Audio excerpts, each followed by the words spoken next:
Hello नमस्कार दोस्तों, स्वागत है आपके अपने YouTube चैनल मेहरा क्लासेस में। तो आप सभी को पता है कि एमपी असिस्टेंट प्रोफेसर फेज 1 का जो एग्जाम है वो 3 मार्च को होने जा रहा है। लेकिन दोस्तों ये परीक्षा पूरी तरीके से विवादित रूप में आ चुकी है, क्योंकि एमपी हाई कोर्ट ने पीएससी को आदेश दिए थे कि गेस्ट फैकल्टी को भी मौका दिया जाएगा और इसी एग्जाम में दिया जाएगा।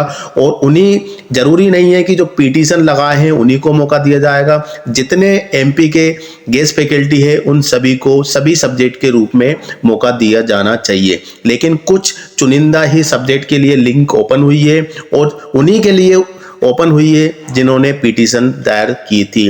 तो ऐसा नहीं है, सभी के लिए ये लिंक ओपन होना चाहिए थी। इसके रिगार्डिंग ही आज की न्यूज़पेपर में कुछ आया हुआ है, जिसकी जानकारी आज की वीडियो में हम आपको बताने वाले हैं। तो चलते हैं दोस्तों आगे की ओर। और आगे बढ़ने से पहले आपसे रिक्वेस्ट जरूर करना चाहेंगे, यदि आप हमारे चैनल पर नए हो तो चैनल को जरूर सब्सक्राइब करना। तो हम चलते हैं आगे की ओर।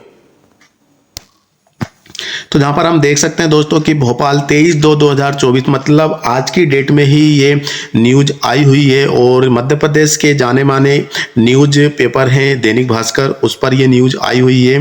और पीएससी की ओर से अभी इसके रिगार्डिंग कुछ भी नोटिफिकेशन जारी नहीं हुआ है। तो 3 तारीख हमारी अभी फाइनल डेट है, इसी के अकॉर्डिंग हमें तैयारी करना है। और इसके बाद कल की डेट में पीएससी ने सिलेबस मतलब नया सिलेबस जारी किया है, जो कि 2024 में जो नई वैकेंसी आएगी उनमें लागू किया जाएगा। लेकिन असिस्टेंट प्रोफेसर या गेस्ट फैकल्टी को जो मौका दिया जाना चाहिए उसके रिगार्डिंग कुछ भी नोटिफिकेशन जारी नहीं किया है। जो लिंक ओपन की गई है उसकी लिंक मतलब नोटिफिकेशन नहीं दिया गया है, डायरेक्टली लिंक एक्टिवेट कर दी और फॉर्म भर रहे हैं। अब किसी को तो ये भी नहीं पता कि वो लिंक है किसकी, गेस्ट फैकल्टी की है या किसी अदर कैंडिडेट की, क्योंकि एप्लीकेशन नंबर किसी के पास नहीं होता है, उन्हीं के पास होता है जिनका आवेदन पहले से भर चुका है। तो फिलहाल में आज क्या आया हुआ है वो जहाँ पे आप देख सकते हैं दोस्तों कि अब असिस्टेंट प्रोफेसर भर्ती को लेकर हुआ विवाद। जो अतिथि विद्वान कोर्ट गए उन्हें फॉर्म भरने का मौका, जो नहीं गए वे रह जाएंगे वंचित, ऐसा ही कुछ आया हुआ है।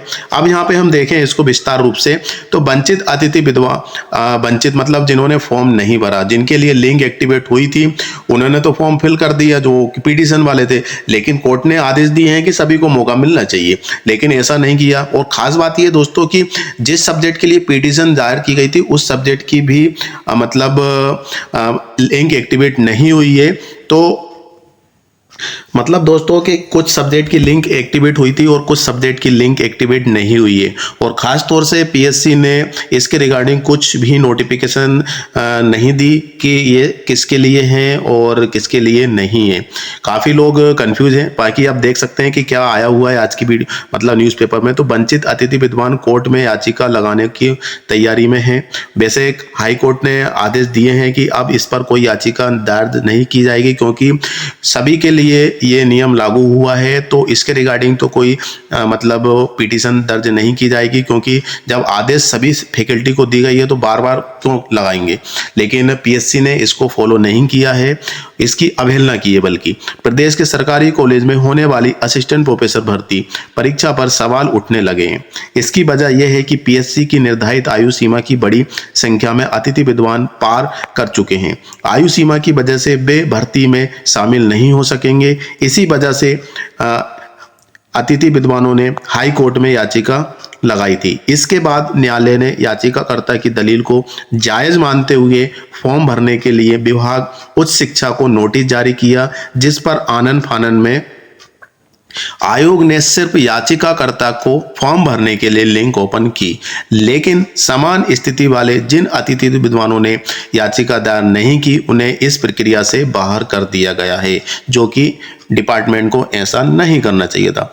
इस वजह से ये भर्ती विवादों में घिरती जा रही है। अब स्थिति यह है कि वंचित हुए अतिथि विद्वानों में भी कोर्ट में याचिका लगाने की तैयारी में है। इसके लिए अतिथि विद्वानों अधिकतम आयु 45 वर्ष निर्धारित थी। अन्य अतिथि विद्वान जो 45 वर्ष से अधिक है उन्हें 10 वर्ष उम्र में छूट प्रदान छूट की मांग की थी। ऐसे में करीब 1500 अतिथि विद्वान असिस्टेंट प्रोफेसर प्रक्रिया में भाग लेने से वंचित रह जाएंगे। असिस्टेंट प्रोफेसर भर्ती 3 मार्च को होगी। अभी फिलहाल फाइनली जो डेट है हमारे पास वो 3 मार्च ही है दोस्तों। अब तारीख बढ़ाने के लिए भी मांग की जा रही है। यहाँ पे लिखा हुआ है कि अतिथि विद्वान महासंघ के डॉक्टर आशीष पांडे ने कहा है कि जिन अतिथि विद्वानों ने याचिका लगाई उनके लिए फॉर्म भरने की लिंक ओपन कर दी, लेकिन बाकी अतिथि विद्वानों का क्या होगा? उनके लिए भी लिंक ओपन की जानी चाहिए, क्योंकि वे भी एक जैसी स्थिति वाले हैं। एक जैसी स्थिति वाले मतलब सभी गेस्ट फैकल्टी के हैं। कोई किसी रीजन की वजह से, कोई गांव से बिलोंग करता है, विलेज से बिलोंग करता है, तो जाहिर सी बात है कि वो पिटीशन नहीं लगाएंगे। जरूरी नहीं है कि हर कोई पिटीशन लगाए, लेकिन कोर्ट ने आदेश जो दिए हैं वो सभी फैकल्टी के लिए दिए हैं। तो यहाँ पे लिखा हुआ है कि उनके लिए भी लिंक ओपन की जानी चाहिए, क्योंकि वे भी एक जैसी स्थिति वाले हैं। अगर ऐसा नहीं होता है तो वे याचिका लगाएंगे। इधर महासंघ के अध्यक्ष डॉक्टर देवराज सिंह ने कहा है कि अभी जो अतिथि विद्वान फॉर्म भरेंगे उनके लिए परीक्षा की तारीख आगे बढ़ाई जाए। इसी के साथ जिन अतिथि विद्वानों की उम्र 45 से अधिक हो गई है उन्हें भी फॉर्म भरने का मौका दिया जाना चाहिए। ये भेदभाव जैसी स्थिति बन रही है। तो ये परीक्षा जो एग्जाम होने जा रहा है वो पूरी तरीके से विवादित रूप में आ चुका है। और दूसरी बात यह है दोस्तों कि यदि पीएससी इस एग्जाम को ले लेती है, ध्यान रखना, बहुत अच्छी बात बता रहा हूं और ऐसा होगा भी।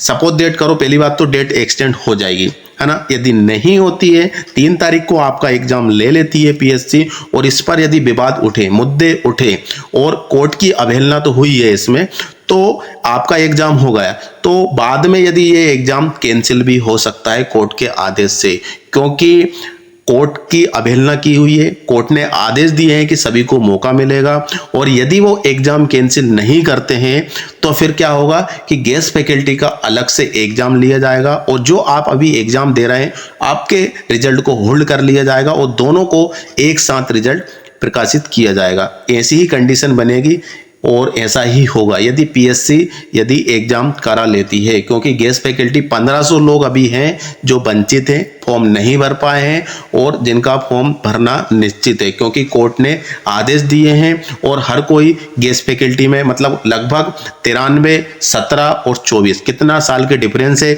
यदि पीएससी इनके बीच में कोई वैकेंसी लेकर आती, गवर्नमेंट लेके आती, तो आज हो सकता है कि वो भी परमानेंट प्रोफेसर बन जाते, लेकिन भर्ती नहीं आई है तो उनकी कोई गलती नहीं है, लेकिन वो सेवा कंटिन्यू करते आए हैं। लेकिन जब भर्ती आई तो उनकी एज से बाहर हो चुके हैं, और एज से बाहर हो चुके तो इसकी रिस्पॉन्सिबिलिटी गवर्नमेंट की भी है, डिपार्टमेंट की है, कि आपने वैकेंसी क्यों नहीं निकाली इतने टाइम से।